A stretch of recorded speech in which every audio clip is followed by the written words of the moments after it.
Bem-vindo a todos no 31ª semana de enfermagem do Hospital de Clínicas e no 15º Espaço da Alma.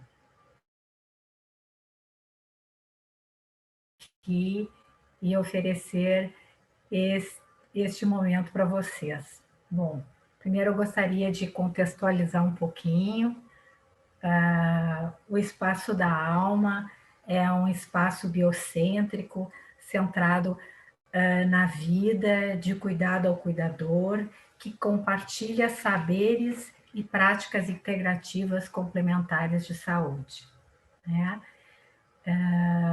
Junto aos participantes da Semana de Enfermagem e a equipe funcional, né? Nos últimos 15 anos, né? Ele se propõe a agregar ao evento da Semana de Enfermagem, né, através das práticas integrativas, né? O seu objetivo é também, neste momento, propiciar espaços para alívio de estresse, para conexão com o sentido, de autocuidado, autoconhecimento, consciência corporal e empatia, né? Quem somos nós, né? Quem somos essa equipe? Essa equipe é constituída por terapeutas internos e externos, né? Que incentivam a prática do autocuidado, né? Há bastante tempo a gente comenta, né, que nós somos excelentes em cuidar dos outros, mas muitas vezes péssimo em cuidar de si. Então, esse espaço, ele favorece, ele fomenta o autocuidado. Aprender que para cuidar do outro, melhor seria se eu cuidasse de mim.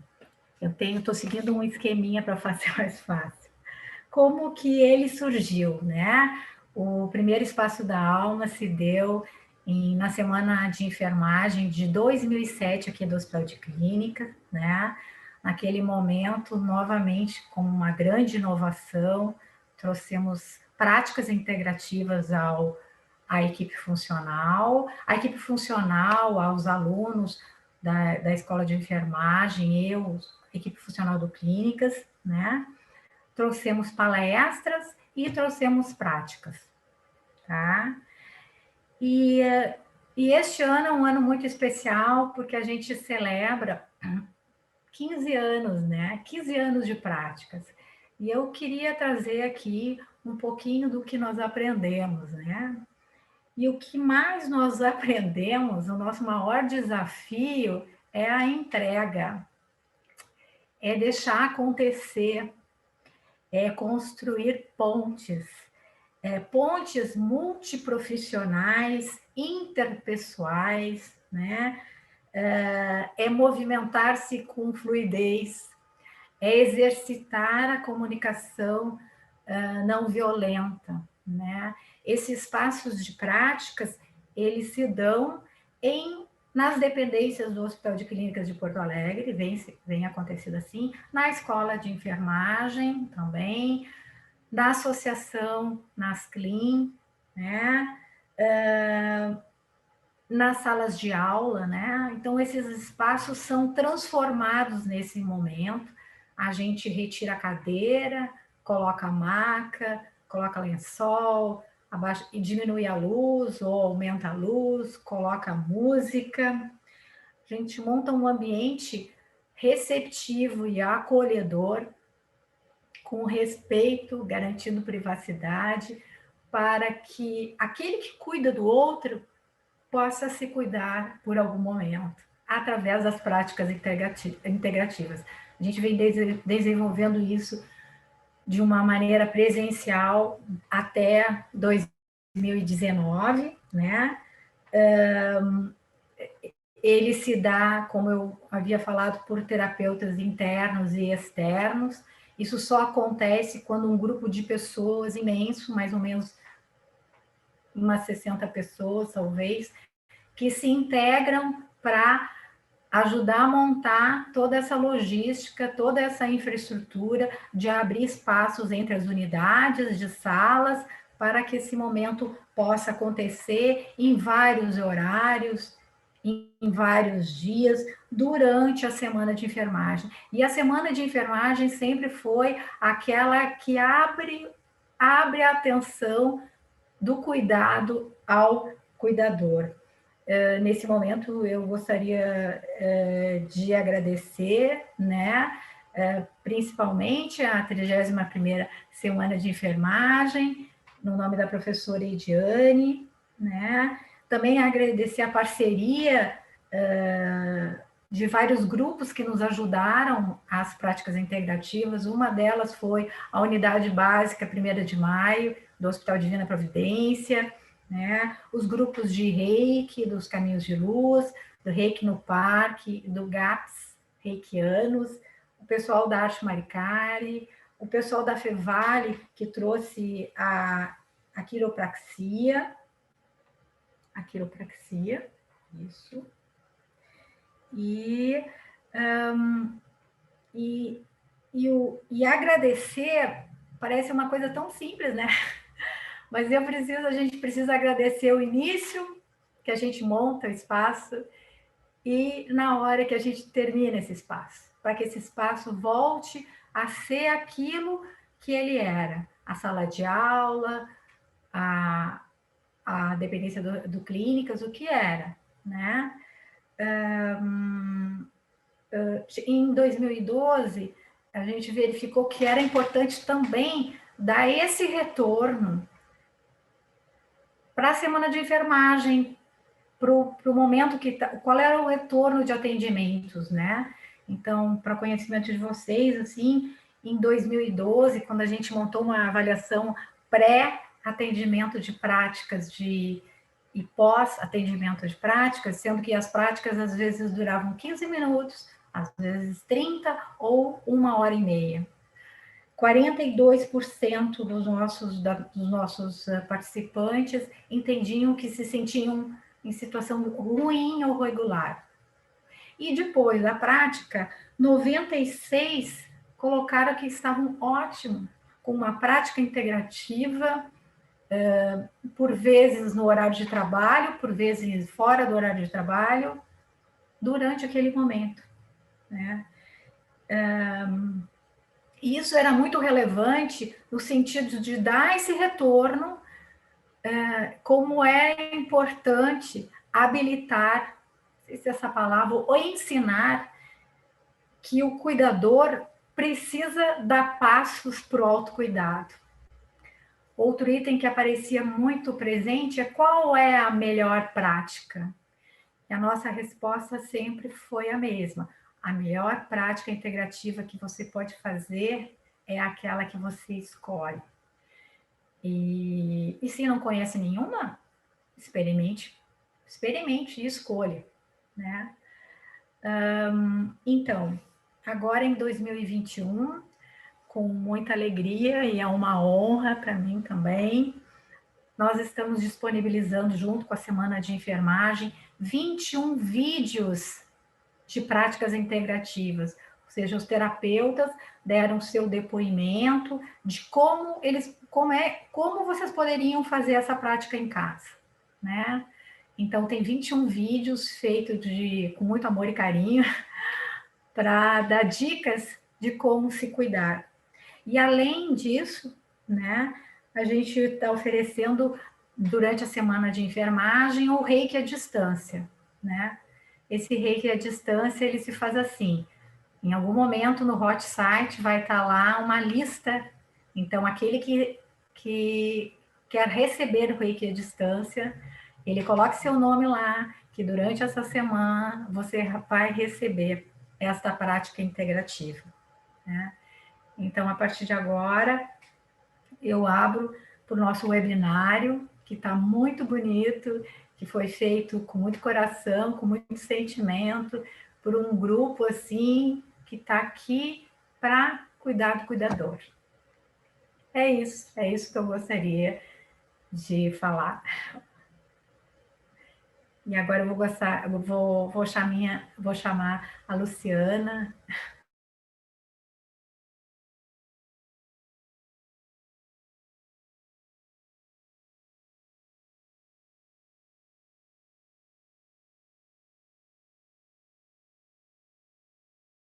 Fundadora do Espaço da Alma, nos alegra muito estarmos juntas aqui. Esse ano também nós completamos, em junho, 10 anos de núcleos de estudos interdisciplinares de saúde e espiritualidade, e que se juntou, né, nesse trabalho tão lindo que se chama Espaço da Alma, né, juntando espiritualidade no processo de autocuidado, né, e autoconhecimento. Então, o nosso núcleo está muito feliz de estar aqui, e antecedendo a fala da Marta, que vai falar na sequência, eu só queria deixar para vocês um recado carinhoso para a 31ª semana de enfermagem, agradecendo mais uma vez essa parceria, a todos que organizaram, nossa gratidão, e dizer que o nosso núcleo é um núcleo aberto a todo o tempo para que as pessoas possam entrar e participar das atividades. Nós vamos falar um pouquinho mais ao longo dessa tarde sobre o núcleo, né? E eu gostaria só de deixar como uma base importante para vocês compreenderem também o que a Marta vai nos falar na sequência, como que nós compreendemos espiritualidade no trabalho aqui no Hospital de Clínicas, né? A compreensão de espiritualidade é uma dimensão dinâmica e intrínseca da vida humana, né? Por meio da qual as pessoas buscam significado e propósito para o seu viver. Ela está na experiência da relação consigo mesmo, com o outro, com sua família, com os indivíduos que estão no seu entorno, a comunidade, a sociedade, a natureza, e com o que é significativo e sagrado no viver, no pertencer, no que nos fortalece. E nessa base que a gente gostaria que a Marta fosse nos conversar conosco hoje. A Marta Góes, ela é enfermeira do Hospital de Clínicas, trabalha na unidade de hemodinâmica, é doutora em enfermagem pela Universidade Federal do Rio Grande do Sul, e a gente brinca que nós somos membros, sócios fundadores do Núcleo de Estudos Interdisciplinares de Saúde e Espiritualidade. A Marta vai nos brindar com a sua fala, abordando o sentido espiritual da pandemia. Então, Marta, gostaria de imediato de passar a palavra para ti e agradecer a tua disponibilidade de estar conosco em mais esse 15º Espaço da Alma. Gratidão, e deixo contigo agora, tá? Um beijo. Um beijo, querida. Boa tarde a todos. É uma honra fazer parte desse momento. Eu tenho acompanhando o Espaço da Alma ao longo desses 15 anos. Eu que sou enfermeira do Hospital de Clínicas, esse ano, em julho, há 36 anos, vivendo esse momento como todos os profissionais da saúde. O sentido espiritual da pandemia foi o título de uma live do André Trigueiro, um jornalista da Globo News, especializado em ecologia. Ele tem sido uma das fontes que eu tenho buscado inspiração. E ele fez uma live, algum tempo atrás, mais ou menos um mês atrás, em que ele fez uns questionamentos acerca de qual é o sentido, uma provocação ele fez, né? Qual é o sentido espiritual da pandemia? E é uma coisa que eu vinha pensando desde que a gente começou a viver isso, qual é o sentido, né? Por que é que a gente está passando isso e com o que a gente vai aprender com isso, né? O que a gente vai viver?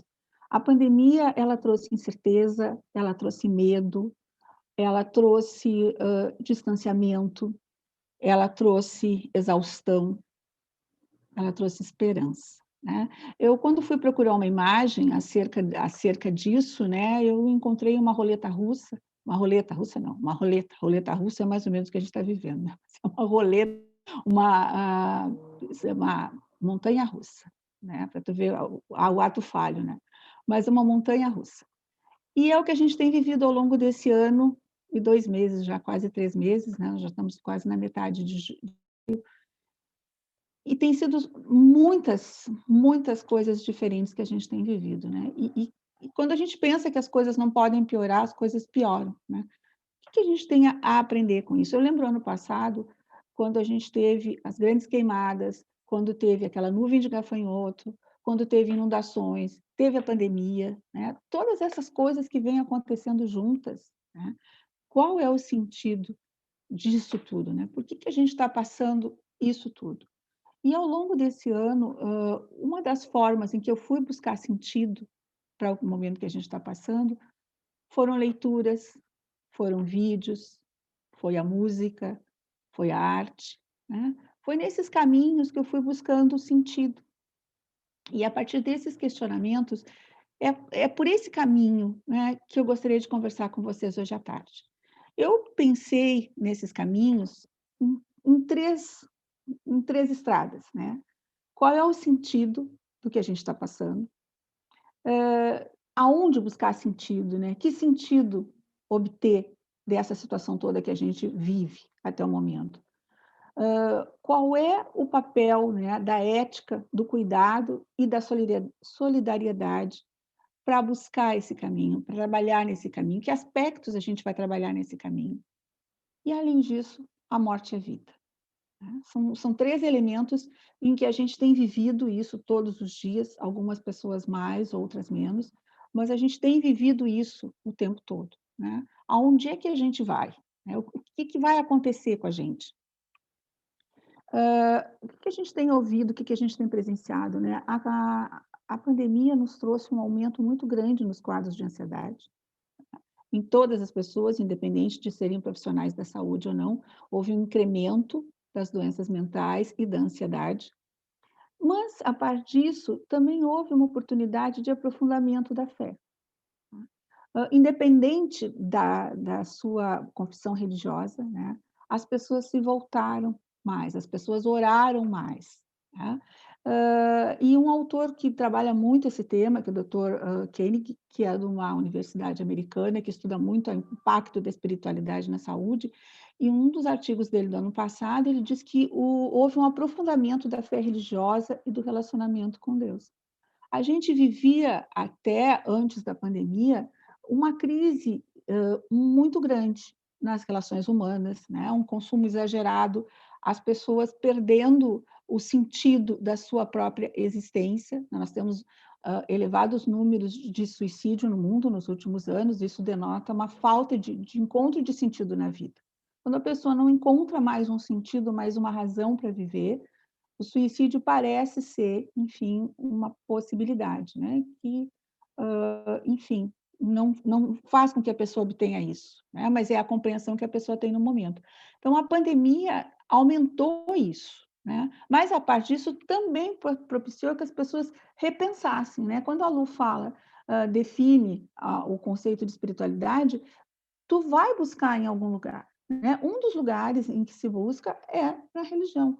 O Brasil é um país profundamente religioso, ainda com predominância da religião católica, mas a gente tem um incremento enorme de várias religiões, apesar de que a gente não pode, em função do distanciamento social, de frequentar os lugares, as pessoas não podiam, ainda assim elas acharam jeitos, né? De rezar ou de fazer suas práticas, enfim. Mas isso tem sido um amparo, né? Um amparo extremamente importante. Hoje eu ainda estava ouvindo o depoimento de um músico que teve Covid, né? E esse músico hoje vai fazer uma live para a enfermagem, de tão grato que ele ficou por todos os cuidados que ele recebeu, né?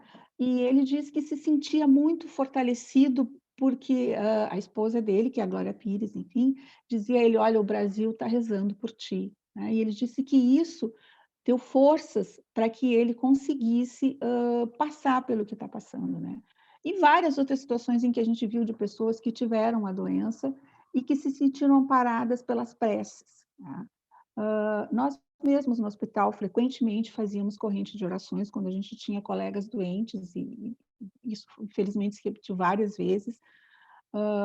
Isso trazia conforto para nós, né? Porque a gente estava vivendo aquele momento, a gente estava continuando cuidando, sabendo que os nossos pares estavam adoecendo e a gente estava aprendendo a cuidar. Então, a prece foi uma forma também da gente se estruturar e também lidar com esse desafio, né? Com essa dificuldade, né? Então, a gente está realmente dentro da mesma situação. E outra coisa que teve muito impacto também, a pandemia, foram os rituais de luto, né? Quando eu fui, ler a respeito, eu me lembrei daquelas imagens lá no ano passado, da Itália, daqueles caixões enfileirados naquela igreja, né? E de tantas outras imagens, às vezes muito piores, como foi aqui na América Latina, em que as pessoas não conseguiam enterrar seus mortos, ou como está acontecendo agora na Índia, né? Essa reflexão constante, né? Se deparar constante com a morte, com o luto, um luto que hoje está tendo que ser elaborado de um outro modo, de uma outra forma, que a gente não sabia, que a gente não conhecia, que não faz parte da nossa cultura, nem da nossa cultura aqui na América do Norte ou do Sul, enfim, como na Ásia, enfim, em outros lugares, todos os locais têm seus rituais, e todos os rituais foram, de um certo modo, abolidos em função do distanciamento social. Então, isso provocou um impacto enorme. Né? E eu lembro de uma situação, no ano passado, em que eu atendi um paciente, que o paciente faleceu, não era Covid, mas a primeira pergunta que o familiar me fez, e eu estava junto com a médica no momento de comunicar o óbito, é se era Covid. Né? Porque a pessoa sabia o que implicaria aquilo, né? Eu fiquei me perguntando o que teria sido se o paciente realmente tivesse Covid, né? Mas não era o caso. Do impacto que isso dá, né? De uma morte súbita, né? Praticamente súbita, o paciente morreu em horas, a família não conseguiu se despedir. Então, o impacto que isso tem e tem tido na vida de todos nós, né? Porque a gente, quando atende um paciente que falece, a gente também tem os nossos rituais de despedida que hoje foram modificados, né? Eu, particularmente, sempre que possível, eu sou enfermeira de hemodinâmica, trabalho num laboratório de hemodinâmica, não é muito comum nós termos óbitos na unidade de hemodinâmica, mas acontece, infelizmente, e a gente prepara, né, retira todo o equipamento, enfim, tudo que tem ali, e dá espaço, né, prepara, acomoda o local e traz a família para se despedir quando a família assim o deseja. Mas hoje a gente pode fazer se o paciente, claro, não tem Covid, mas na situação de um paciente com Covid, isso não pode ser feito, né? Então, é muito difícil, é uma situação difícil, né? E isso tudo faz a gente pensar, né? Ou não, né? É uma oportunidade para a gente pensar. É um sofrimento que todos nós estamos nos deparando. E eu lembro de uma fala de um médico italiano que ele se deu conta, bem lá em março do ano passado, que era ele que ficava com os pacientes, né? E no final das contas, era ele que fazia o papel da família do paciente. E isso fez ele se dar conta que, de um certo modo, nós todos estamos na mesma situação, que nós somos, de uma certa forma, a família uns dos outros. Então, ele trouxe a percepção de que a gente, enquanto profissional, nós não somos só o profissional.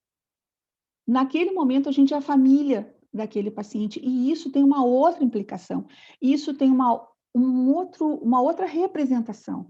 E eu acho que isso tem sido uma coisa que tem mobilizado muitos profissionais, porque em circunstâncias normais, a gente tem a família e a gente está junto com o paciente, a gente faz esse papel de apoiar o paciente. Mas na pandemia, o papel da enfermagem se exacerbou mais ainda. E tem sido muito importante, porque somos nós, os médicos, os enfermeiros, é quem está ali com os pacientes, os técnicos de enfermagem, são quem estão ali é a gente que vai conseguir fazer, né? A gente que vai estar do lado.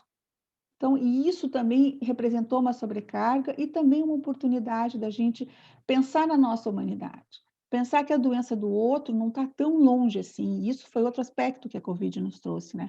A doença não está tão longe assim. A doença está do lado, né? Quando eu tive Covid, eu me dei conta que, assim, que apesar de todos os cuidados, eu também adoeci. Sei lá eu como adoeci, mas adoeci. Então, assim, não é uma doença que está longe de todos nós. Não, é uma doença que está do nosso lado. E é uma doença muito grave. Pode ter manifestações mais brandas, mas ainda é uma doença grave. Hoje a gente tem vacina. mas ainda assim a gente corre o risco. Então, é um desafio lidar com isso e buscar sentido e buscar forças para lidar com isso. Por isso é tão importante a gente fazer isso. É muito importante a gente se encontrar um sentido, né, nessa situação quando a gente não consegue encontrar esperança. É muito importante. E tem uma coisa que é muito que só a gente tem enquanto humano, né, que é transformar a tragédia, num triunfo, é converter esse sofrimento numa conquista. E eu acho que esse esforço a enfermagem tem feito, para tentar se superar, né, para tentar lidar com isso, e não só a enfermagem, eu percebo muitas pessoas tentando transformar, né, tentando mudar essa situação, e eu acho que é isso que tem trazido alento para a gente, porque quando a gente encontra significado em tudo que a gente está passando, a gente consegue mobilizar os mecanismos de resiliência e tentar ficar melhor, né, tentar achar jeitos de lidar melhor com o que a gente está passando. Se passou um ano nessa história, né? Então, quantas coisas a gente mudou, com quantas coisas diferentes a gente aprendeu a lidar, muita frustração, muita coisa que não funcionou como a gente desejava, né? Mas a partir dessa frustração, também a gente pode realmente atribuir o que é importante, né? Dar valor àquilo que realmente é importante. As relações que antes a gente não tinha tempo para cultivar, o próprio ambiente onde a gente vivia, que a gente só entrava e saía, né? Quantas pessoas se dedicaram à jardinagem, quantas pessoas resolveram fazer horta, quantas pessoas resolveram pensar o seu ambiente, cuidar do local onde vivem, cuidar das suas relações, descobrir relações que estavam com dificuldade ou enfrentar desafios, o próprio convívio com os filhos. A gente sabe que a escola é super importante, mas foi um momento diferente de muitos aprendizados, não são aprendizados fáceis, mas foram coisas muito importantes e que a gente precisava dessa parada. Vocês lembram das imagens que mostravam dos rios, né? A própria Veneza com as águas limpas? A gente observava em Porto Alegre, eu moro num lugar que tem bastante trânsito de carros, como o ar estava mais limpo, como o céu parecia até mais azul, a gente não tinha esquecido de como isso podia ser numa cidade. O silêncio, né? Era silencioso de dia. A gente sabia que a gente estava vivendo um momento atípico. Claro que isso era o lado negativo, mas a gente tinha um silêncio que a gente desaprendeu, que a gente não sabia mais ouvir o silêncio, porque a gente ficava perdido no barulho, distraído pelo barulho. E o barulho distrai, pessoal, a correria distrai, o excesso de atividades distrai, e às vezes distrai da gente mesmo, né? A Márcia falou antes em autoconhecimento, a espiritualidade ela está ligada ao autoconhecimento. Porque a gente precisa se reconhecer, reconhecer o lado sombra da gente, reconhecer as qualidades da gente, para poder crescer nesse mundo. E a gente vinha num ritmo de vida que já não comportava mais isso. Era um mundo cheio, é um mundo cheio de distrações. Mas a gente não está aqui a passeio. A gente está aqui, nós, enquanto enfermagem, com o trabalho da enfermagem. E mesmo, não só o lado profissional, o trabalho da gente, apesar de ser um trabalho, ele tem um aspecto de missão. Nós temos que ser bem remunerados, isso é óbvio, isso não se questiona. A enfermagem tem que ser bem remunerada. A enfermagem, todos os que trabalham nessa área. Mas tanto a enfermagem quanto a medicina, toda a profissão que cuida de outras pessoas, os psicólogos, as assistentes sociais, a gente tem um aspecto de missão, de comprometimento com as pessoas. E nessa pandemia, tudo isso ficou mais evidente. Quantas pessoas, a importância do papel do fisioterapeuta, do assistente social, do psicólogo para lidar com todas essas situações que a gente está vivendo, todas as formas que mudaram de atender. Então, esse engajamento, essa preocupação, é um outro jeito, né? É um outro modo da gente ver a profissão da gente. Exige, é difícil, é desafiador, mas isso é um sentido, né? Viktor Frankl tem me ajudado muito nesse período. Porque, assim, ele foi um psicólogo suíço, sobrevivente do campo de Auschwitz, que desenvolveu a logoterapia a partir de tudo que ele passou quando ele esteve no campo. Ele perdeu a família, perdeu os pais, só sobrou ele no mundo, né? Inclusive a esposa ele perdeu, né? Mas isso, em vez de abatê-lo, de destruí-lo, só fez com que ele fosse entender por que algumas pessoas sobreviviam e outras não. E a partir daí ele encontrou uma forma de tratamento para que as pessoas encontrem seu sentido na vida, encontrem sentido no sofrimento, encontrem sentido na dor. Que é isso que ajuda a gente a passar pelo que a gente está passando. É encontrar um sentido na dor. E a partir daí, o que a gente vai fazer com isso? Ou a gente vai se abater ou a gente vai se levantar e buscar força? Para mim, tem sido buscar força. Né? Aonde eu busquei força, né? Na oração. Eu não tenho uma religião, mas todas as religiões são boas, todas elas levam a Deus. Então, o caminho que a pessoa escolheu é o caminho bom. Tá? A oração, a ajuda, a leitura. Tá? São caminhos que eu escolhi para me fortalecer e para cumprir a minha missão enquanto eu estiver trabalhando. A gente não pode deixar de pensar na questão ética, né, quando a gente pensa na pandemia, porque a pandemia implica em cuidado. Eu preciso usar máscara para não contaminar o outro, eu preciso manter distanciamento social, eu preciso lembrar de lavar minhas mãos, de manter a higiene. Parece prosaico, mas eram coisas que a gente já tinha, a gente não dava valor. Hoje a gente tem uma outra compreensão dessa história. Sair sem máscara na rua, pelo menos para mim, é quase como estar sem roupa. Eu fico com vergonha. Se eventualmente acontece isso, e muito raramente acontece, eu volto correndo para dentro de casa para pegar a máscara. Né? Porque não é só o fato de eu estar usando a máscara, é o risco de eu contaminar alguém. E a gente se sente muito mal. Quando eu tive Covid e a minha filha que mora comigo teve, né, eu ficava tentando saber se estava tudo bem quem teve contato comigo para que ninguém tivesse tido a doença, porque assim, a sensação é muito ruim. Não é só o fato de tu estar doente, mas imagina se tu contamina o outro. Né? Isso tem uma implicação ética enorme e a gente vive uma crise ética. Né? Porque é muito difícil para algumas pessoas entenderem isso está muito escancarado na pandemia. Né? A gente tem um sentido e uma preocupação ética com isso. Né? Eu não vou querer para o outro o que vão fazer para mim. Eu não quero que alguém me contamine, mas também não vou contaminar o outro. Né? E isso é ama o próximo como a ti mesmo. Essa é uma questão ética. Né? E isso é uma das coisas que mais eu sofro na pandemia, quando eu vejo alguém sem máscara. Porque ela até poderia andar sem máscara, porque é o desejo dela. Né? Se ela quer, se a gente vivesse, se ela vivesse isolada sozinha, mas ela não vive isolada sozinha. Ela encontra todos os dias com pessoas. Então, não tem condição de não usar máscara.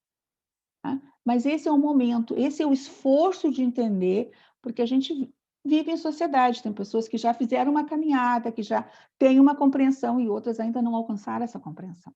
Mas essa é uma situação que a gente tem que considerar.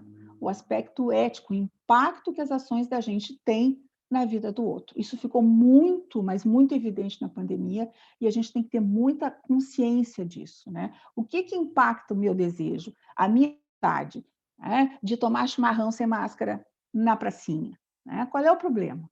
Qual é o...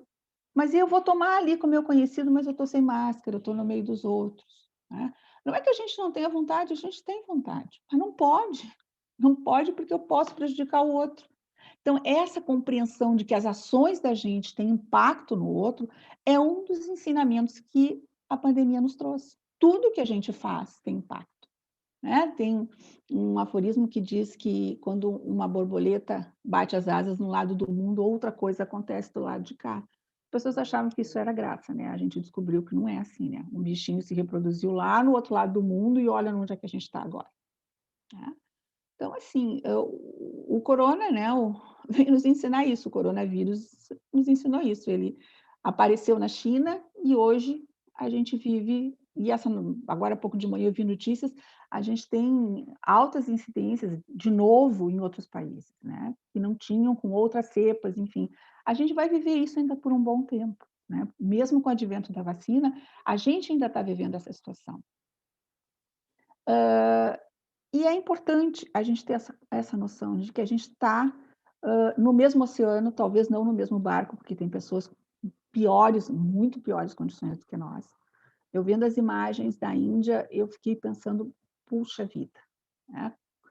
As coisas, a gente sabe como são os rituais, como são os costumes, mas um país muito populoso, com muitas diferenças sociais, né? Muito importantes, é muito complicado. Né? E tem lugares onde as coisas que estão ocorrendo é aqui no nosso país mesmo. Né? A miséria, ela aumentou muito. Então, o que a gente vai fazer, né? É a dor do outro, mas a gente está vendo, né? A solidariedade é um outro aspecto que a gente tem que considerar. A importância de expandir o olhar da gente. E a gente teve uma coisa muito bacana em 2020, que foi o aumento substancial das doações. As pessoas se preocuparam e, graças a Deus, continuam se preocupando. E é um papel que a gente não pode mais descuidar. Né? A ajuda, seja do modo que for, quem pode mais, quem pode menos ajuda menos, mas a gente tem que ajudar. Isso é um outro sentido espiritual que a pandemia nos trouxe, é solidariedade. É olhar para o lado, é saber que tem gente passando frio, que tem gente que está passando fome, que tinha toda uma estrutura e que daqui a pouco aquilo tudo ruiu, porque perdeu o emprego, ou porque alguém adoeceu e não tinha mais condição de cuidar, ou de suprir, ou de manter a família. Tem histórias, pessoal, a mais não poder. Né? E o que a gente pode fazer por isso? Né? Qual é o nosso papel? Né? Hoje tem vários lugares que a gente pode ajudar de diferentes modos. Então, a solidariedade é um outro aspecto importante que a gente tem que considerar na pandemia. Né? A importância da solidariedade, a importância de lembrar que se a gente, graças a Deus, manteve emprego, manteve os ganhos, né? Consegue se sustentar, alimenta a sua família, tem gente que não está conseguindo, que já não conseguia antes e que depois, com a pandemia, piorou muito mais. Então, a gente tem que estender os olhos e as mãos para quem precisar. É extremamente importante. E eu vejo com satisfação que hoje boa parte da sociedade já está se abrindo para essa possibilidade e está fazendo isso. Né? E isso é um aspecto importante quando a gente pensa, né?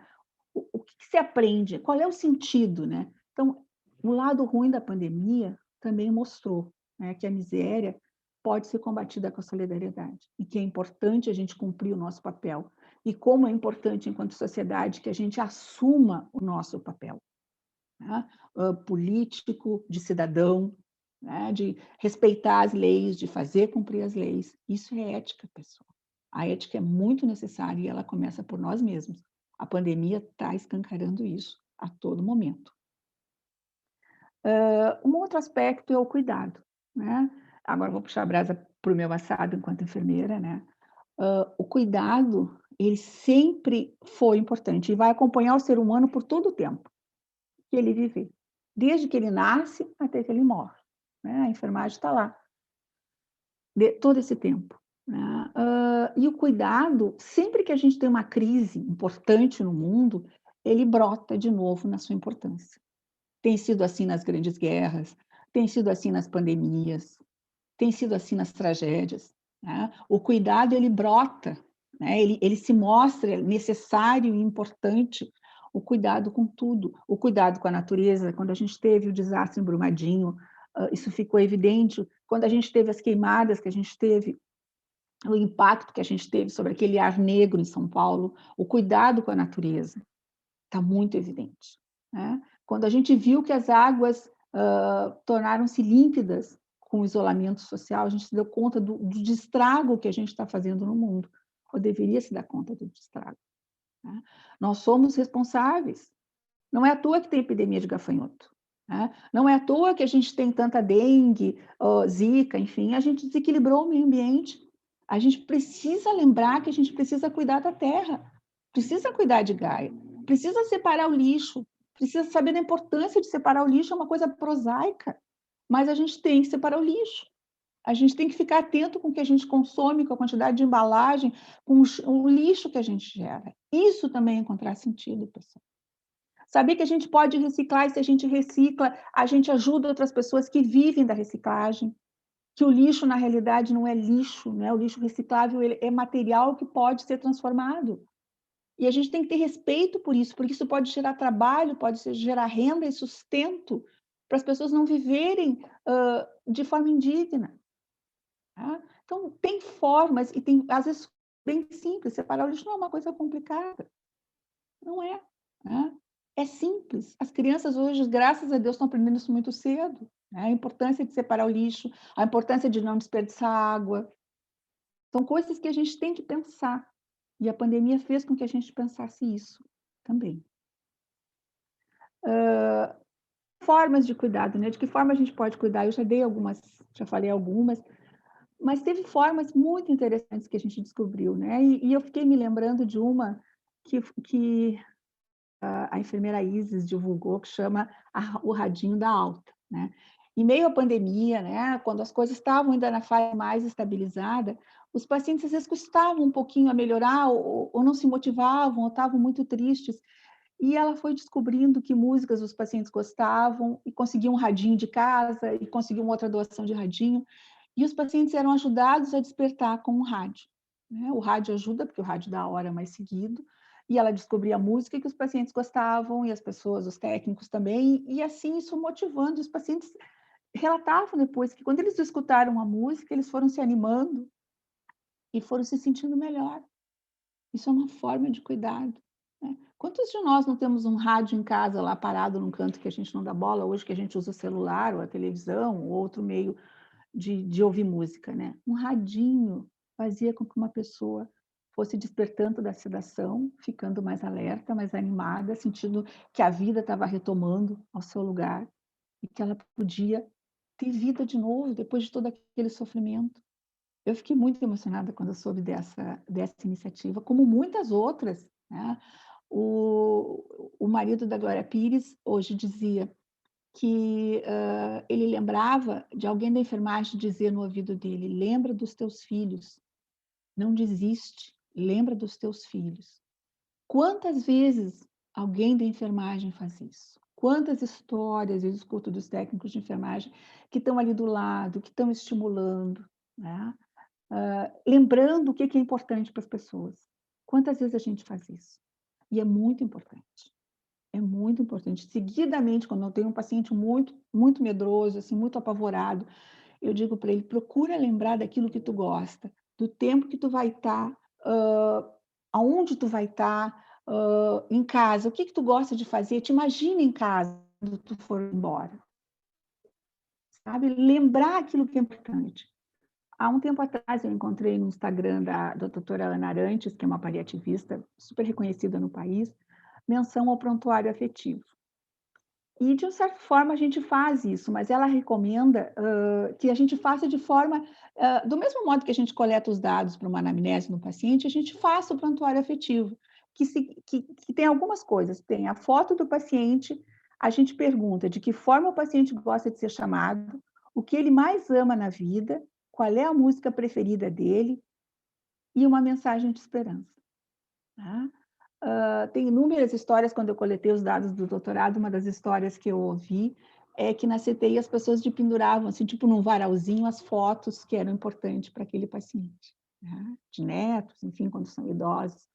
E isso, pessoal, isso faz toda a diferença, né? Isso tem a ver com o radinho da alta também, porque a gente tem que tentar buscar significado, achar aquilo que é importante para a pessoa, para que a pessoa busque forças aonde ela tem. Como é importante isso? São formas de cuidado, são formas da gente poder ajudar as pessoas. Isso é cuidado, isso é acessível, isso não precisa tecnologia. Na realidade, isso é uma tecnologia de cuidado, mas é uma tecnologia de cuidado leve. É fácil de fazer. Eu sei que a gente tem enormes desafios. Eu fiquei muito emocionada. Em março e abril foi muito difícil para a equipe de enfermagem no Hospital de Clínicas, em todos os hospitais. Não só no Hospital de Clínicas, eu falo porque é aqui que eu trabalho. Mas as pessoas assim sofreram enormemente a exaustão física de trabalhar até não aguentar mais. Trabalhar de um jeito que não tem explicação. Só quem trabalha na enfermagem, eu sempre digo assim, um dia fácil na enfermagem é difícil. Agora, um dia difícil é muito difícil. E faz 1 ano e 2 meses que a gente tem dias muito difíceis. E eu me emociono quando eu falo com as minhas colegas do CTI, eu tenho que me cuidar para não chorar, porque só de falar com elas eu me emociono. De saber o quanto o pessoal tem trabalhado, o quanto o pessoal se esforçou, de todo mundo, de todas as pessoas. E é isso que traz sentido para a vida, pessoal. É isso que faz com que a gente tenha forças de lidar com essa pandemia e tentar transformar tudo que vem dela. Sabe? Porque são pessoas sofrendo e a gente sofre junto, mas o que é que a gente vai fazer com esse sofrimento? A gente vai se paralisar? A gente vai fingir que não é com a gente? Não resolve, não vai resolver. O que vai resolver é a gente incorporar o que a gente pode fazer, é reagir a esse sofrimento, é crescer com a dor. e nos transformar, né? Lembrar que tem pessoas que precisam, lembrar do colega que precisa, lembrar de dar força para o colega, que são os relatos que a gente vai ver na sequência, de pessoas que foram fazer alguma coisa, mesmo nas circunstâncias mais difíceis, foram tentar ajudar, porque os colegas estavam se esforçando além da conta. E a enfermagem tem se esforçado muito além da conta, muito além. O ano passado, quando foi comemorado o ano da enfermagem, eu disse, mas é só a enfermagem que no ano da enfermagem trabalha 300 vezes por cento, né? E a gente imaginou que isso ia aliviar, mas não foi 300%, esse ano foi 600%. Até abril foi 600%, ou mais até, né? As pessoas que se foram, todas as pessoas que se foram, né? A gente fica se perguntando por que as pessoas, né? Por que as pessoas foram? A gente perdeu colegas, a gente continua perdendo colegas, né? Pessoas fantásticas que se foram para a doença. O que a gente aprende com isso? Né? Qual é o significado disso? Né? Daí a gente vai falar de luto, né? De como a gente tem que lidar com isso, né? Isso foi uma outra coisa que a pandemia trouxe, nos obrigou a pensar na morte. E é a única coisa certa na vida e é a única coisa que a gente não quer pensar. Deus me livre de falar de morte, né? Bate na mesa e não pode falar de morte. Mas a gente precisa falar da morte. A gente precisa. Porque é um momento da vida da gente, né? No hospital, esse é um momento que a gente vive, né? Mas ninguém gosta de lidar com a morte, né? Dificilmente a gente vai... É difícil, né? Os técnicos, eles lidam com isso porque eles preparam o corpo na hemodinâmica, às vezes acontece tu estar junto ou ajudar a preparar também, que é uma rotina diferente. É um momento delicado, é um momento especial, né? Não é um momento fácil, ninguém gosta de passar por esse momento, né, enquanto cuidado, né? E é um momento tão importante. Mas a gente não fala sobre isso, a gente não se prepara para isso. Nos últimos anos, onde a gente teve um incremento dos cuidados paliativos, onde a gente teve uma compreensão de que não se precisa morrer antes de morrer, né, que se pode ter vida antes da morte, né? Então a gente começou a falar mais da morte, mas veio a pandemia e escancarou isso para nós. Como a gente vai lidar com isso? Como a gente vai preparar nossos filhos para isso? Como a gente vai lidar com a nossa própria finitude? Então, esse é um dos outros sentidos que a pandemia nos trouxe. Pensar na nossa própria finitude. Pensar em como a gente vai se despedir da vida e o que é que a gente vai deixar para a vida. E isso é muito importante, pessoal. A gente às vezes não pensa, eu quero deixar bens para minha família, né? Algumas pessoas pensam assim, eu quero deixar uma herança. Mas não. O que é que eu fiz da vida, na minha vida? O que eu estou entregando para a posteridade, né? O que eu estou deixando da minha missão? Isso é um jeito de encontrar sentido, né? O que foi que eu fiz? Não só o que eu trabalhei, o que eu adquiri, os bens, mas não, o que é que eu deixei para o mundo? Qual foi o meu presente para o mundo? Eu tive uma neta recentemente, é uma sensação muito boa quando a gente vê os filhos tendo filhos, porque a gente sabe que uma parte da gente vai seguir. E isso fez eu pensar mais ainda, né? Qual é o meu legado para o mundo? O que eu vou deixar para o mundo? Além dos meus filhos, além do que eu ensinei para eles, mas o que é que eu vou deixar do meu caminho? Quando eu for daqui, e quando eu chegar do outro lado, na minha crença, dificilmente vão me perguntar pelo meu doutorado ou pelo meu carro. O que foi que tu fez da tua vida? Talvez não me perguntem nem da minha profissão, né? Apesar de eu ter sido enfermeira, a gente sempre acredita que tem um lugarzinho lá, né? Melhorzinho assim, mas não quer dizer que vai ter, não, né? O que tu fez com isso tudo? Tu te tornou uma pessoa melhor? Tu ajudou as pessoas? Tu ajudou a iluminar e acalmar corações? Né? O que tu deixou para o mundo? Então, isso a gente está muito escancarado e as pessoas estão com muita dificuldade de pensar sobre isso. Primeiro porque elas estão se dando conta que elas não pensaram nunca nisso, nunca trabalharam nisso. Isso aqui está todo dia, é só ligar. Eu já perdi a conta, pessoal. É horrível quando a gente pensa que tem mais de 400 mil mortos. Morrem 1.000, 3.000 pessoas por dia. Meu Deus do céu. E é evitável, né? A morte, claro, a morte é um momento, né? Mas a gente precisa pensar a respeito. A gente precisa aprender a lidar com isso, né? E é importante, né? É importante que a gente pense nisso. É importante que a gente trabalhe nisso. É importante que a gente considere isso para a nossa vida e para a vida dos nossos pacientes. Enquanto a gente cuida, a gente vai lidar com a morte em algum momento. No advento da pandemia foi muito intenso. Mas a gente sempre vai lidar com isso, né. Então, como a gente vai preparar as pessoas, como a gente vai preparar esse momento e como a gente vai se preparar para esse momento, né. O que que a gente vai deixar, né, para a posteridade? E lidar com isso, né, lidar que esse sofrimento está aí, né, ter paciência com as pessoas que estão lidando lutos diferentes, né. A gente precisa ter essa compaixão de entender o sofrimento do outro, saber que isso tem um tempo. O luto não é uma coisa que tem um dia 1 e o dia, 40, não. Ele é um processo. O que a gente pode oferecer é um abraço, o abraço não pode abraçar, né. Ô Senhor do céu. Mas a gente pode estar perto de algum modo, né. A gente pode ligar, a gente pode dizer: "Olha, eu estou aqui, mesmo que eu não possa te abraçar, porque eu não quero te expor a um risco, mas eu estou aqui. O que que eu posso te ajudar?", né. Ouvir, estar do lado para a pessoa chorar, deixar ela chorar, acolher esse choro, né, acolher o sofrimento do outro. Isso, pessoal, é um exercício e eu acho que isso também é uma das coisas que torna tão difícil lidar com a pandemia, que é acolher, que é ouvir, segurar aquela onda. Não significa segurar para si, mas acolher aquele sofrimento, amparar a pessoa e deixar ela liberar aquilo. É ter compaixão, não pena, a pena imobiliza.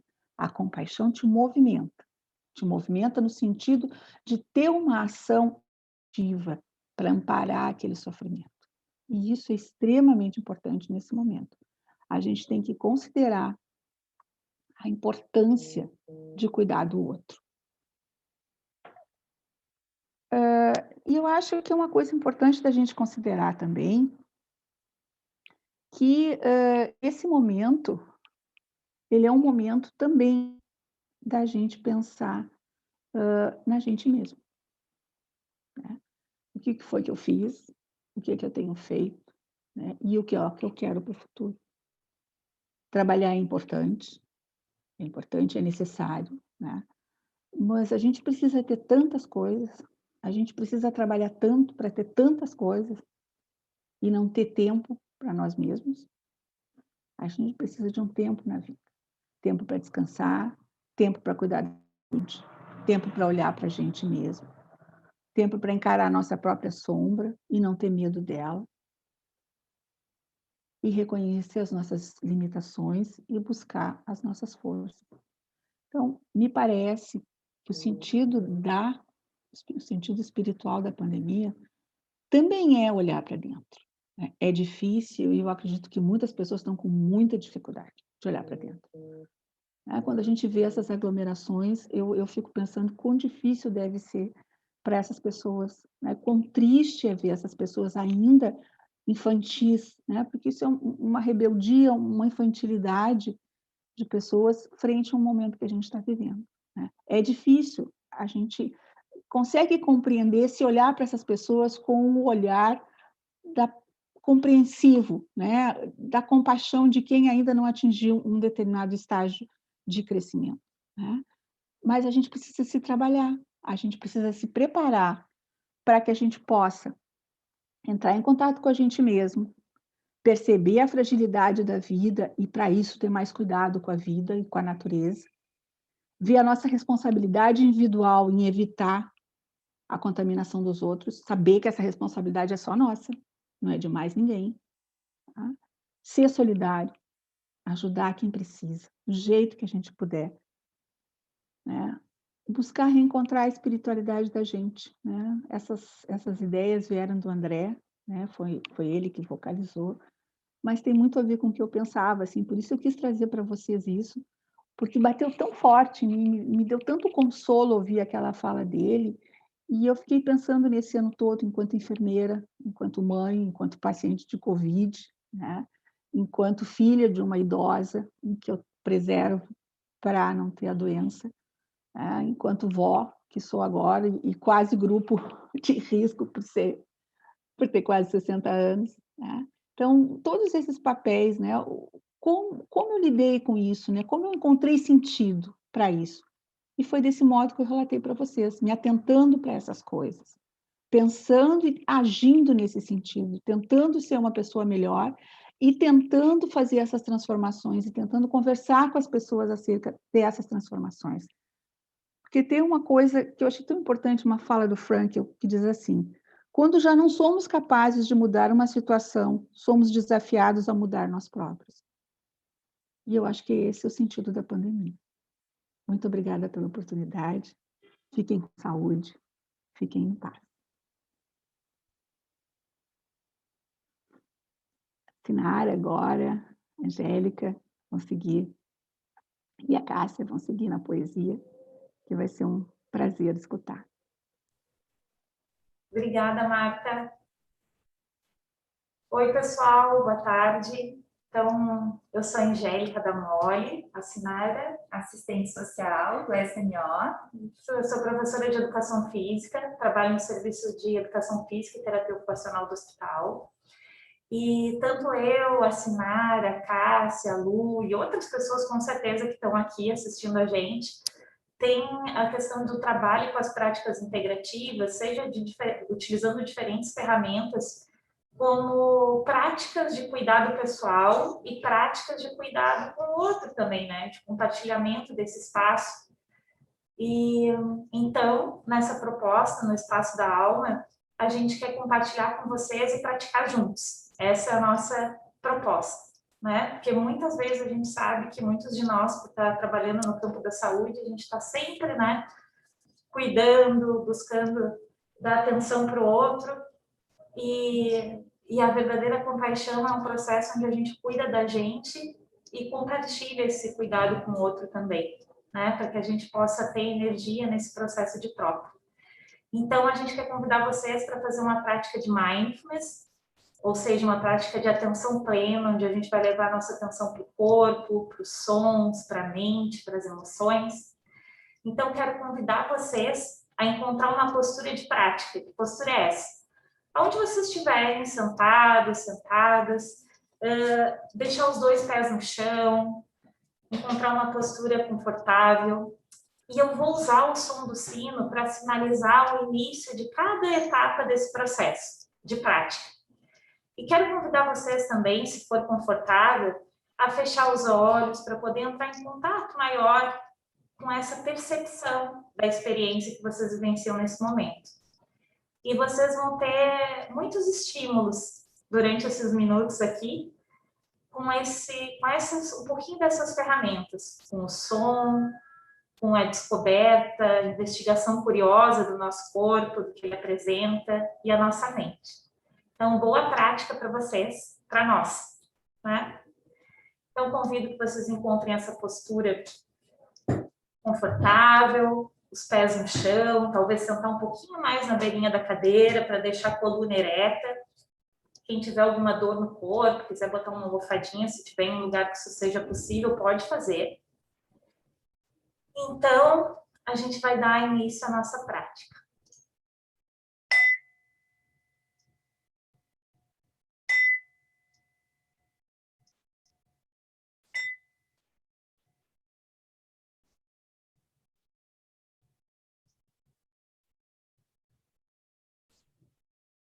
Inspirando e exalando ar. Eu te convido a cada inspiração e expiração a sentir como essa experiência de respirar reverbera no teu corpo agora. Sensações que surgem na inspiração e na expiração.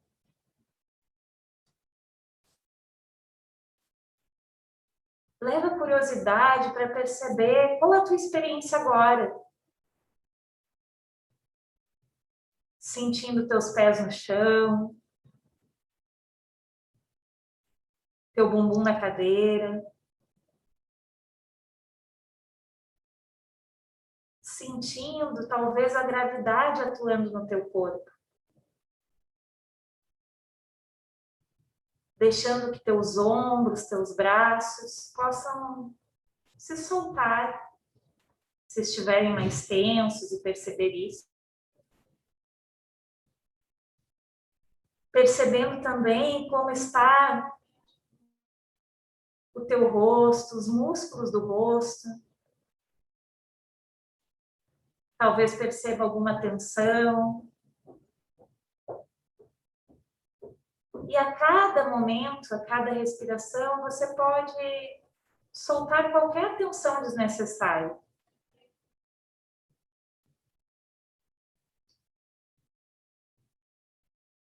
Percebendo a tua postura digna, atenta,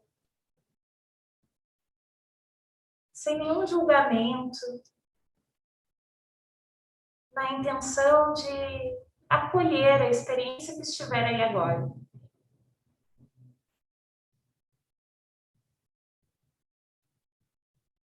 Sensações de calor, de frio em algumas partes do corpo.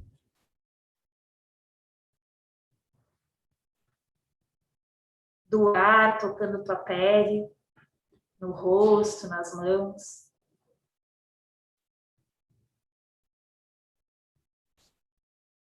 Até a sensação do ar que entra e sai por tuas narinas ou pela boca.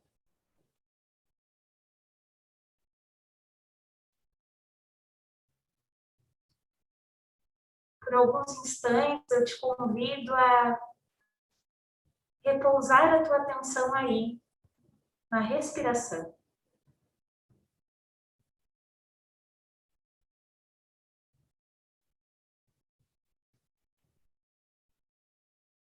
Talvez perceba o movimento do abdômen que sobe e desce.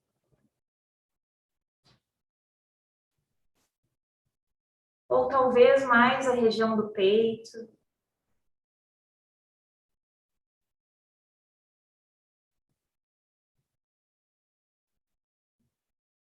Ou esse fluxo de ar que entra e sai a cada momento.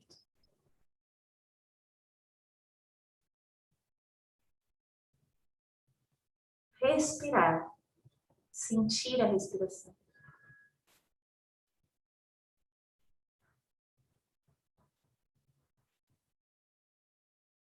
Você pode perceber se a sua respiração está mais curta ou mais longa.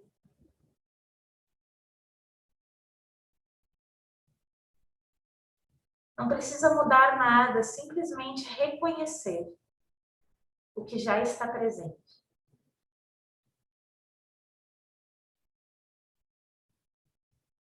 O fluxo de pensamentos, como está nesse momento?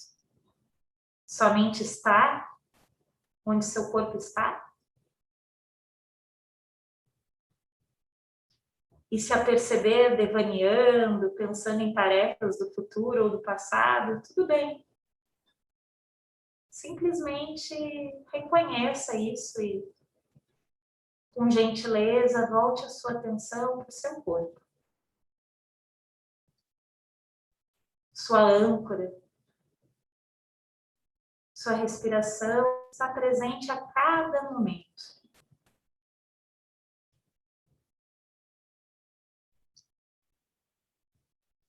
Como é sentir seu corpo? Agora, pode perceber também se tem alguma emoção presente. Ansiedade, alegria ou tranquilidade, medo, saudade, tantas. Talvez não tenha um nome para ela ou para elas, mas pode perceber como seu corpo está. Assim, com a mesma gentileza quando a gente encontra um amigo, encontrando seus amigos presentes na sua experiência agora.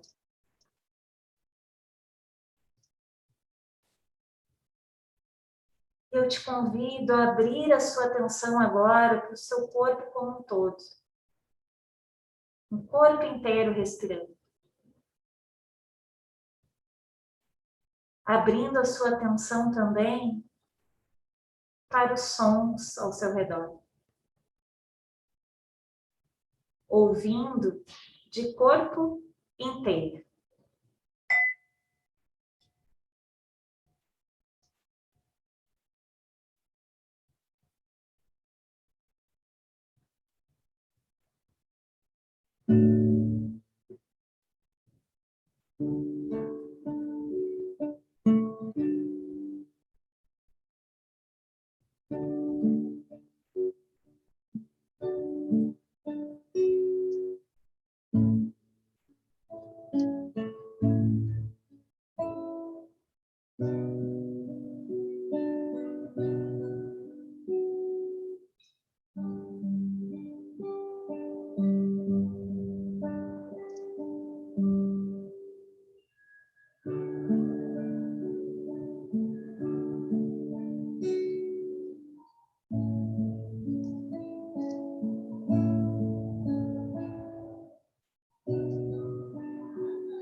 Quais são... Uso a palavra para compor meus silêncios. Não gosto das palavras fatigadas de informar. Dou mais respeito às que vivem de barriga no chão, tipo água, pedra, sapo. Entendo bem o sotaque das águas. Dou respeito às coisas desimportantes e aos seres desimportantes. Prezo insetos mais que aviões. Prezo a velocidade das tartarugas mais que as dos mísseis. Tenho em mim um atraso de nascença. Eu fui aparelhado para gostar de passarinhos. Tenho abundância de ser feliz por isso. Meu quintal é maior do que o mundo. Sou um apanhador de desperdícios. Amo os restos, como as boas moscas. Queria que a minha voz tivesse um formato de canto, porque eu não sou da informática. Eu sou da invencionática. Só uso a palavra para compor meus silêncios.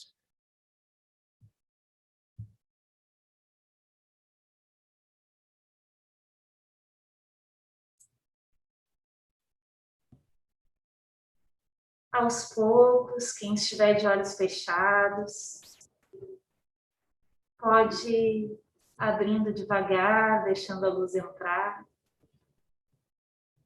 fazendo dessa experiência uma prática também.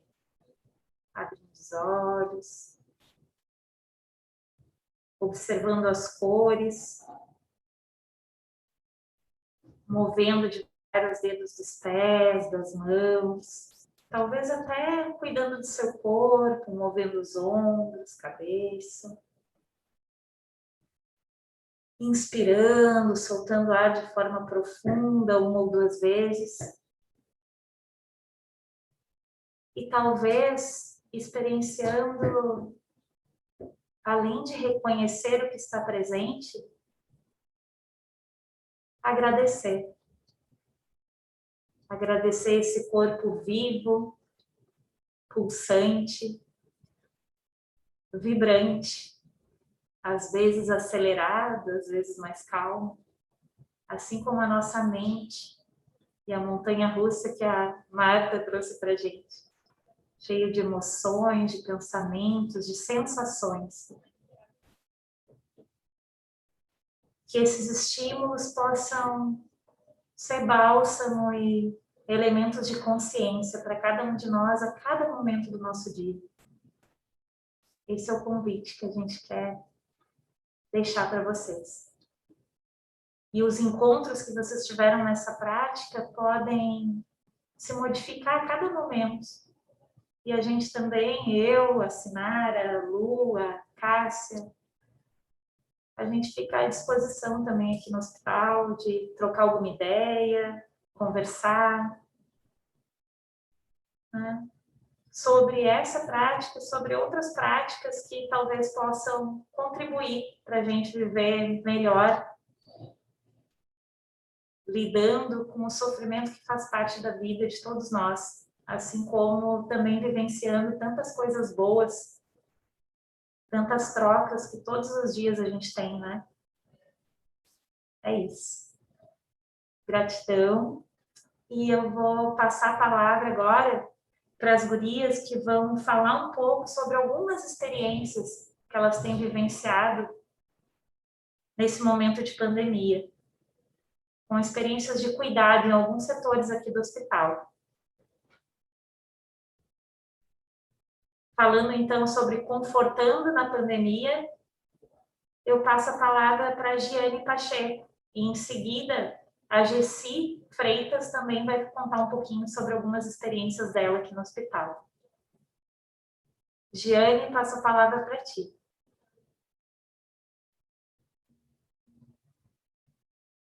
Ah, desculpa, Gessi.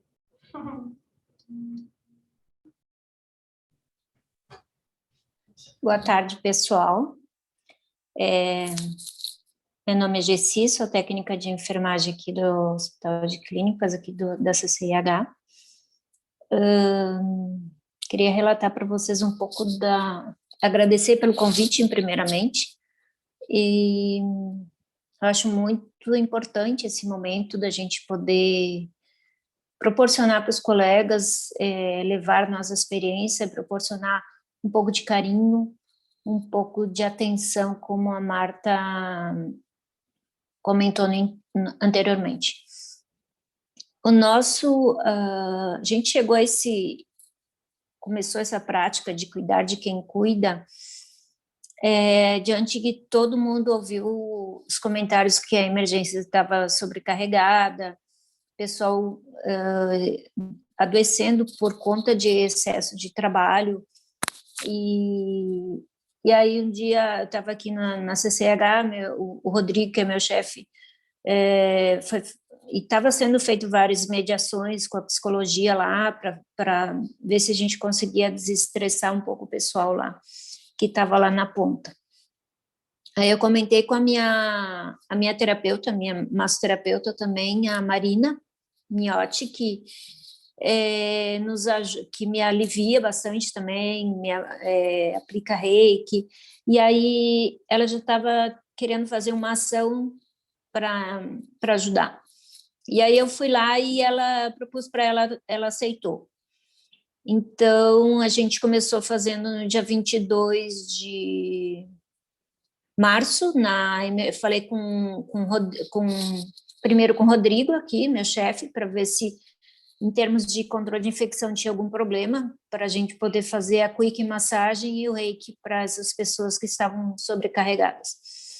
E ele disse, não, por mim está tranquilo. Aí falei com o chefe da emergência, o Edson, ele também super aprovou. A gente foi no primeiro dia, a gente atendeu em 2, cada uma pegou uma cadeira, e a Marina levou a cadeira de quick massagem, a gente atendeu 45 pessoas numa manhã. Lógico que a gente não mediu, não tinha ideia da quantidade de pessoas que iam aparecer, e a gente não queria dizer não para as pessoas, a gente acabou se sobrecarregando um pouco. Aí depois a gente voltou e começou a fazer com uma cadeira, as 2 se ajudando, para não nos prejudicar também a nossa saúde. E a gente fez até início de abril. Na metade de abril a gente estava de manhã, e depois o Edson pediu para a gente levar esse atendimento pessoal da noite, que estava muito sobrecarregado. Aí a gente começou a fazer o pessoal da noite, a gente faz nas terças e quintas. De manhã a gente fazia das 9 às 11, nos mesmos dias, terças e quintas, e passamos a noite das 19h30, após a passagem de plantão, até as 21h30. No início, metade de abril, a gente conseguiu mais um colega, o Edson pediu para a gente contemplar mais pessoas no turno da tarde e da noite, mas é difícil. As pessoas se propuseram a vir ajudar, né? Cada um tem motivos, enfim, mas a Marina prontamente veio nos ajudar, embora ela não seja vacinada, ela está meio sem medo de estar lá no Covid e está ajudando. Aí a gente conseguiu também um acadêmico de enfermagem, Ronaldo, que é do serviço de enfermagem pediátrica, que atualmente está na oncopediatria. Eu fiz o convite a ele, exatamente, ele aceitou, eu já tinha trabalhado com ele lá na OBS, é um querido, e também sentiu a empatia de poder ajudar. Então, a gente tem feito desde então todas as terças e quintas à noite. No total, eu fiz um levantamento de pessoas que a gente já atendeu, foram quase 300 pessoas nesses 2 meses. E aí também eu separei algumas palavras, assim, das pessoas que a gente agora, nos últimos 15 dias, a gente pediu para fazer um relato, para poder trazer para vocês o que as pessoas estão sentindo. E as palavras que mais ouvi, assim, são conforto, acolhida, um trabalho fantástico, mágico, espetacular, revigorante, paz, relaxamento, maravilhoso, bem-estar, e poder começar o plantão, no caso da noite, com esse atendimento. No início, algumas pessoas, principalmente os mais antigos, eles tinham um pouco de dificuldade de aceitar o ser cuidado.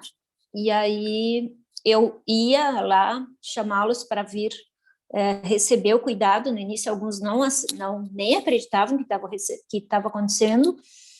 E eu disse, o Edson pediu para eu vir à noite, porque vocês estão muito sobrecarregados, e é para você se dar. É muito difícil, a enfermagem não aceita, né? Se dar esse cuidado, se ajudar, assim, nesse sentido.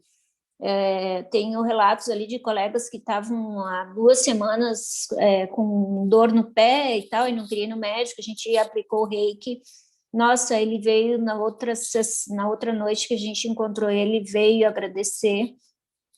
Tem um outro também que falou da cefaleia, que ele estava também, às vezes, falta de funcionário, eles sobrecarregam uns aos outros ali, né?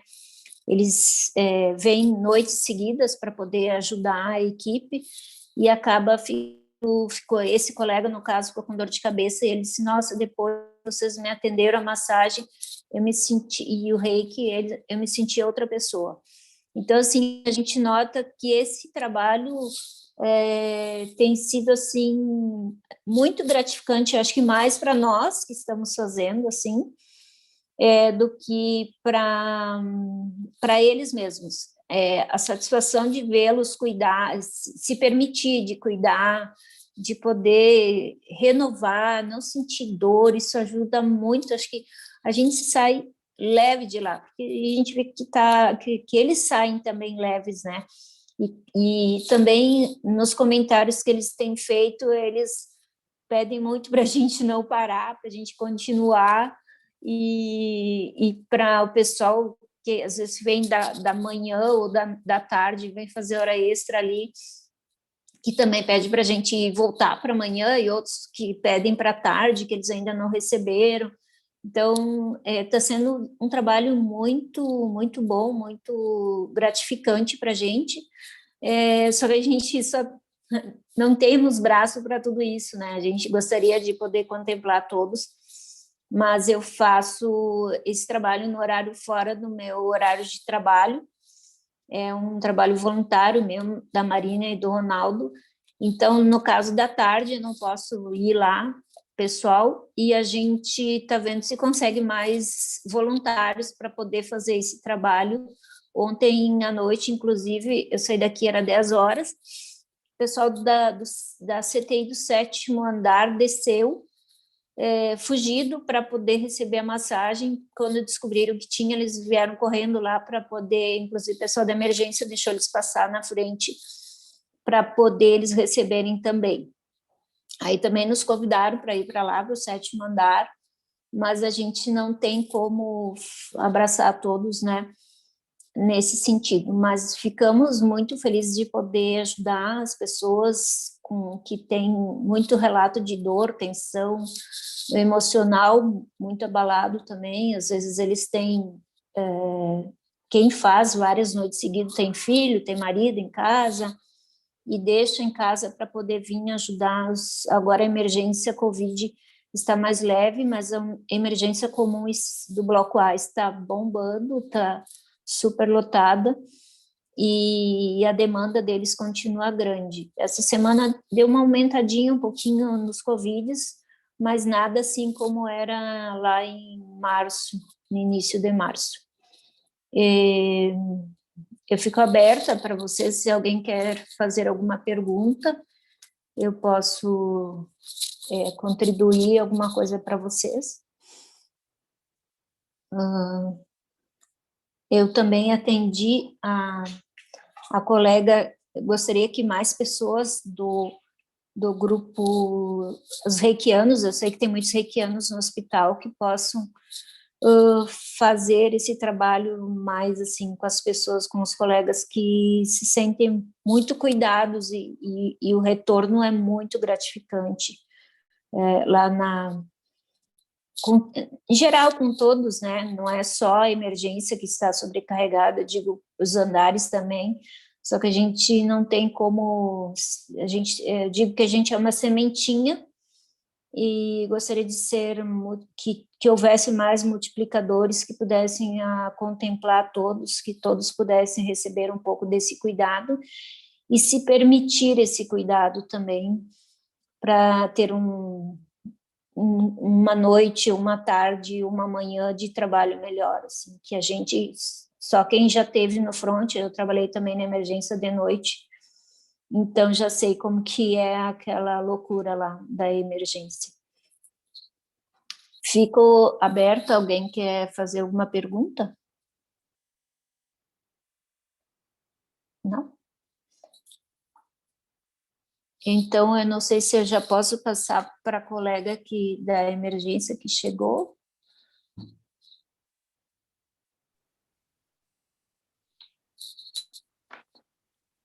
A Giane. Então, eu passo a palavra para a Giane, que também é de emergência, também recebeu o reiki e a massagem lá, né? Que todo mundo quer de novo, né? Foi maravilhosa. Tá. Então tá, fico bem feliz, Giane. A palavra contigo, então, tá, querida? Tá bem. Muito obrigada a todos. Boa tarde, Márcia, Luciana e Marta. Boa tarde a todos os participantes. Eu sou Giane Conceição Pacheco, técnica de enfermagem. Agora trabalho na emergência, já faz 1 ano e 2 meses. Fui convidada para dar o meu relato na 31ª semana de enfermagem do HCPA. Sou técnica de enfermagem há 17 anos, já trabalhei no hospital de cardiologia e fui cuidadora de muitos pacientes privativos, antes de vir para a família do HCPA, que foi em 2011. E desde 2013, faço parte do Espaço da Alma, como massoterapeuta e terapeuta reikiana. Toda a minha experiência profissional ainda não tinha vivenciado o cuidado a pacientes que enfrentavam a mesma doença em tão grande número, que só aconteceu com a chegada da pandemia.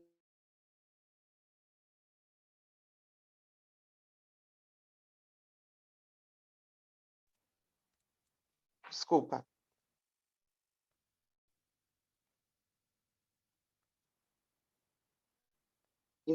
Para nós, profissionais da área da saúde, além da aplicação técnica e rotineira, também coube trazer a estes pacientes em isolamento, afastados dos seus familiares, uma dose extra de carinho e conforto, e a torcida para a superação.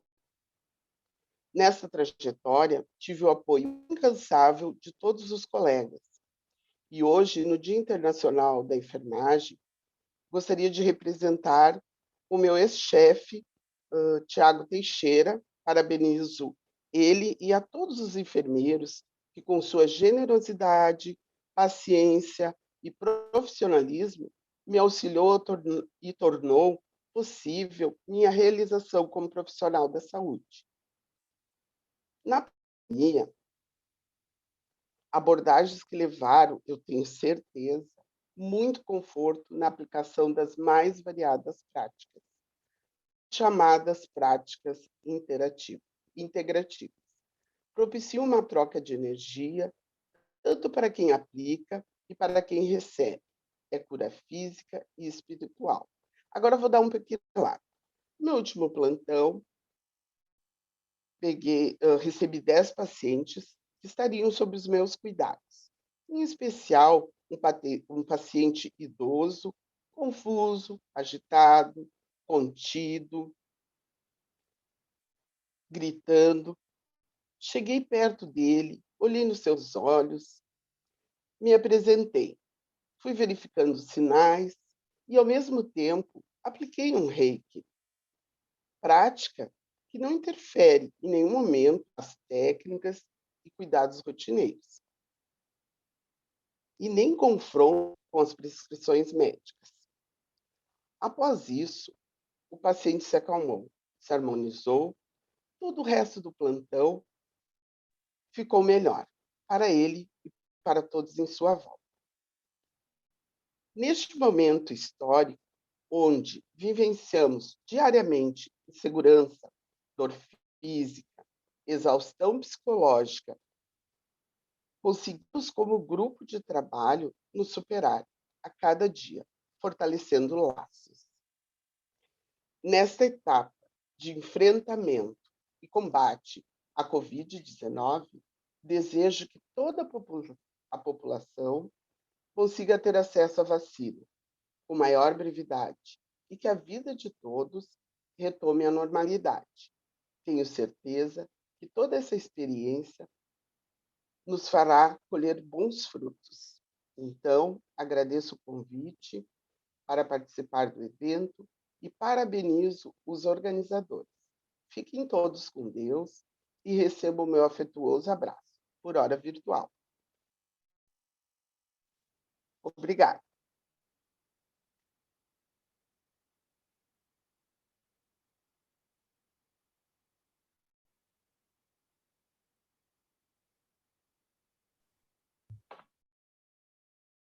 Muito obrigada, Giane. E agora, então, dando seguimento, é importante a gente registrar que a arte nos permite uma experiência sensorial incrível. Ela é a forma mais elevada de contemplação espiritual por parte das criaturas humanas.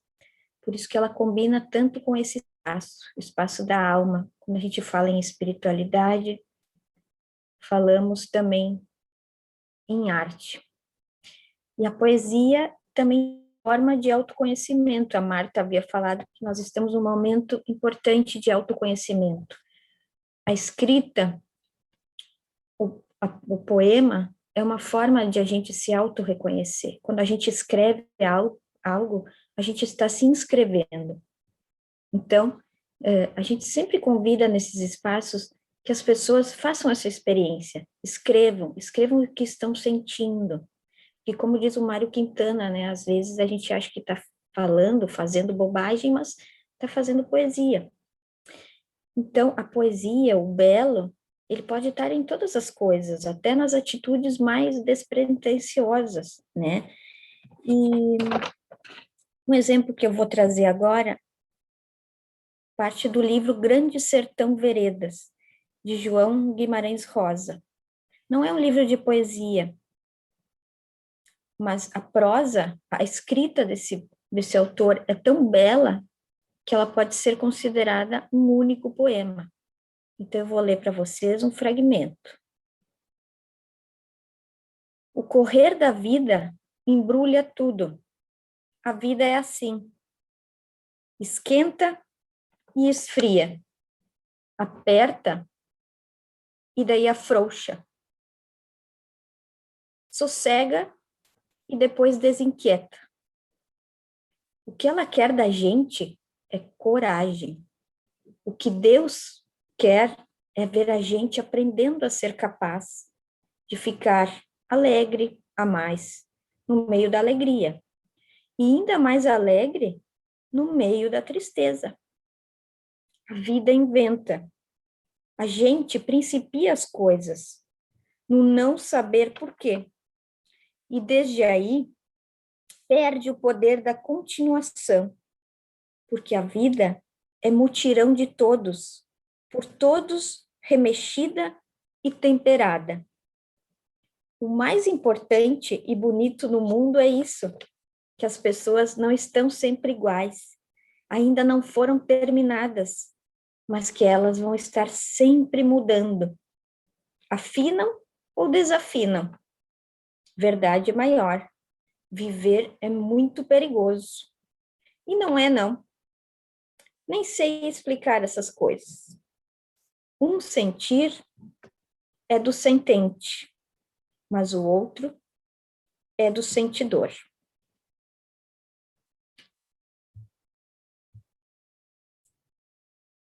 A vida afina e desafina com a poesia, na voz e no violão por aqui. Caçador de mim.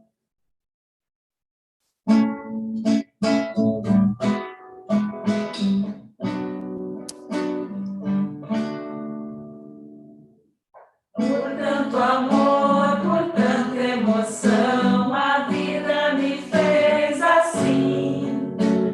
Doce ou atroz, manso ou feroz, eu, caçador de mim.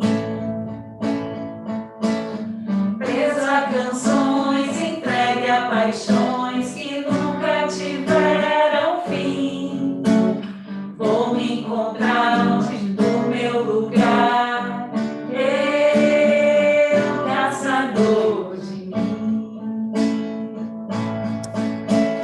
Nada temer se não correr da luta, nada fazer se não acolher o medo.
vou descobrir o que me faz sentir. Eu, caçador de mim. E que a poesia destas lindas estrofes, lidas pela Cássia, e contempladas juntas com essa música, possam realmente servir de inspiração para que a gente siga com mais coragem os novos sentidos de vida que essa pandemia nos oferece. Novos sentidos, uma consciência de vida no planeta, uma consciência de cuidado de si, cuidado do outro, de cuidado com o planeta, uma consciência de um viver coletivo com mais paz e esperança do verbo esperantar, que nos leva à ação. E como diz Guimarães Rosa, alongo-me. O rio nasce toda a vida. Dá-se ao mar a alma vivida. A água amadurecida, a face isa. O rio sempre renasce. A morte é vida. A alma, agora com Mário Quintana, diz assim: a alma é essa coisa que nos pergunta se a alma existe. Maravilhas nunca faltaram ao mundo. O que sempre falta é a capacidade de senti-las e admirá-las. E agora a gente vai cantar mais um pouquinho uma linda música que também fala muito para nós nesse momento.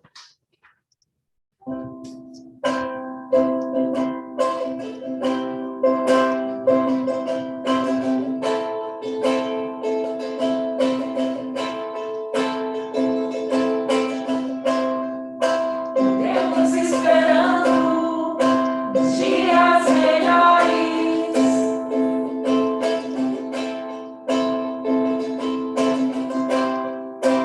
Dias de paz, dias a mais, dias que não deixaremos para trás. Oh, oh, oh.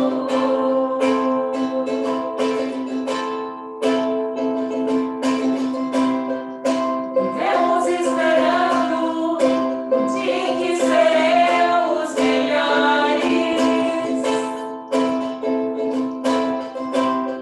Melhores no amor, melhores na dor, melhores em tudo.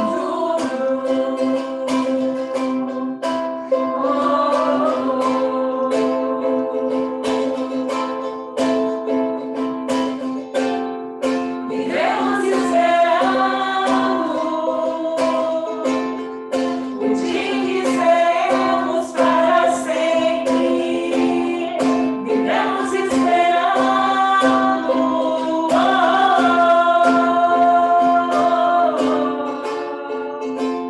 dias melhores para sempre. Dias melhores para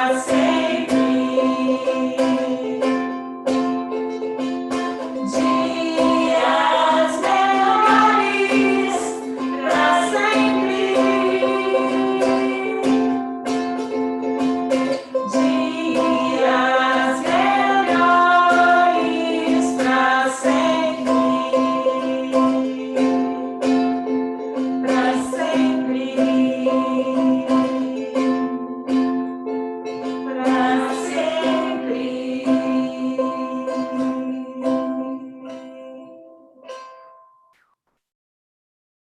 Com a alegria dessa música, a gente quer dizer para vocês que dias melhores a gente faz a cada dia, né?